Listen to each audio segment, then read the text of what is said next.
सर्वात दुःखद घटना. आज अजित पवार यांचे विमान क्रॅकमध्ये निधन झाले. अजित पवार हे राष्ट्रवादीचे उत्कृष्ट नेते होते. तसेच शरद पवार हे चुलते होते.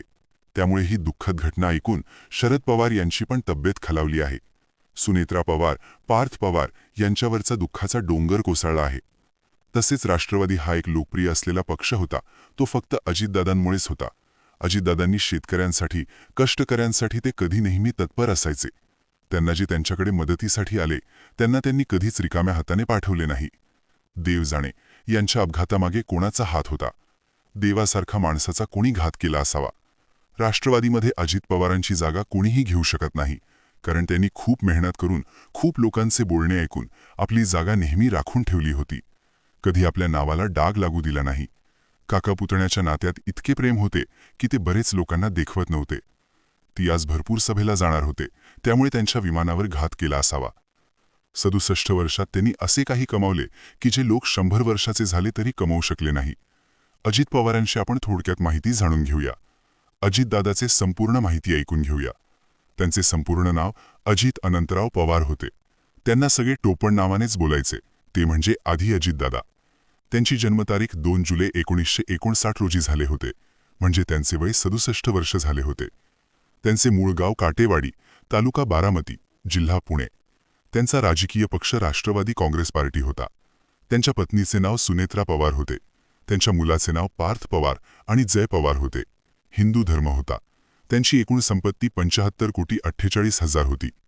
त्यांनी आधी निवडणुकीमध्ये घुसण्याअगोदर त्यांनी छत्रपती कारखाना, भवानीनगरचे ते संचालक होते. ते 10वी नापास झाले होते, तरी त्यांनी खूप मोठं यश कमावलं होतं. त्यांनी हार मानली नाही. आपण नापास झालो म्हणजे सगळं काही सोडून द्यायचं असं नाही. आपण काहीतरी संघर्ष करून दाखवायचा आणि त्यामधून आपण यश मिळवून दाखवू. ते राष्ट्रवादीमध्ये एक वाघ म्हणून प्रचलित झाले होते, कारण ते असे वाघ होते ज्यामध्ये केलं ते वाघासारखी डरकाळी फोडूनच करायचे. बारामती अपघातग्रस्त विमानमध्ये अजित पवार बी होते आणि आणखीन त्यांच्यासोबत 6 प्रवासी होते. सगळ्यांचा जागीच मृत्यू झाला. लेडीज दरम्यान अजित पवाराच्या विमानाचा घात कोणी केला असावा, त्यामागे कोणाचा हात असतील ते बरेच नेत्यांना विरोध करत होते. का त्याने त्याचा हात असू शकतो? विमानाला अपघात झाल्याची माहिती कळतंय. लँडिंग दरम्यान अजित पवारांच्या विमानाचा अपघात झालाय.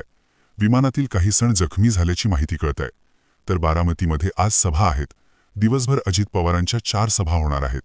जिल्हा परिषद पंचायत समितीच्या निवडणुकीच्या प्रचारासाठी अजित पवार आज बारामतीमध्ये दिवसभरच कार होते. आणि आता असं कळतंय की बारामतीत अजित पवारांच्या विमानाला अपघात झालेला आहे. उपमुख्यमंत्री अजित पवारांच्या विमानाला लँडिंगच्या दरम्यान अपघात झाल्याची माहिती कळतेय. आत्ताशी सगळ्यात मोठी अपडेट समोर येतील. अशीच पवार यांच्या विमानाचा अपघात झालेला आहे. सामाजिक जीवनातला आजचा हा काळा दिवस आहे. आज सकाळी जेव्हा महाराष्ट्राचे उपमुख्यमंत्री अजित पवार यांना मुंबईतून बारामतीला घेऊन जाणाऱ्या विमानाचा अपघात झाल्याची बातमी कळली, तेव्हा आम्ही सगळे प्रार्थना करत होतो. तर अजित पवारांचा संपूर्ण कुटुंबीय, सुनेत्रा पवार, सुप्रिया पवार आणि सुप्रिया सुळे हे शरद पवारांच्या दिल्लीतल्या निवासस्थानी असल्याचं कळतंय. एरिशिन कंपनीचं विमान असल्याचं कळतंय. आपण योगेंद्र पवार यांच्याविषयी बोलत होतो. योगेंद्र पवार आपल्या काकाच्या निधनाची बातमी कळताच अक्षरशः त्यांनाही अश्रू अनावर झालेले आहेत. ते फोनवर बोलतायत, मात्र ते रडतानाही दिसतायत. पवार कुटुंब पूर्णपणे संपूर्ण पवार कुटुंब सध्या दिल्लीमध्ये आहेत. ही अपघाताची माहिती कळाली तेव्हा ते सगळेजण दिल्लीमध्ये होते, एकत्रित होते अशी माहिती कळते. आता काही वेळातच ते बारामतीच्या दिशेने रवाना होणार आहेत. शरद पवार, सुप्रिया सुळे हे दिल्लीमध्ये आहेत. सुनेत्रा पवार हे दिल्लीमध्ये आहेत. खरं तर आज अर्थसंकल्पीय अधिवेशनाला सुरुवात होती आणि त्यामुळे ही तिघही दिल्लीमध्ये असतानाच अपघात झाल्याची माहिती त्यांना कळाली. आणि त्यानंतर पवार कुटुंब आता बारामतीकडे रवाना होणार आहेत. योगेंद्र पवार हे तेच बारामतीमध्ये असल्याचं. या अपघातामध्ये कोणाचा हात असेल प्लीज कमेंट करून सांगा. आणि अशा कणखर नेतृत्व असणाऱ्या नेत्याचा घात कोणी केला असावा? मंत्री भावा तर अजित पवार सारखा नेहमी लोकांच्या मनावर राज्य करणारा नेता.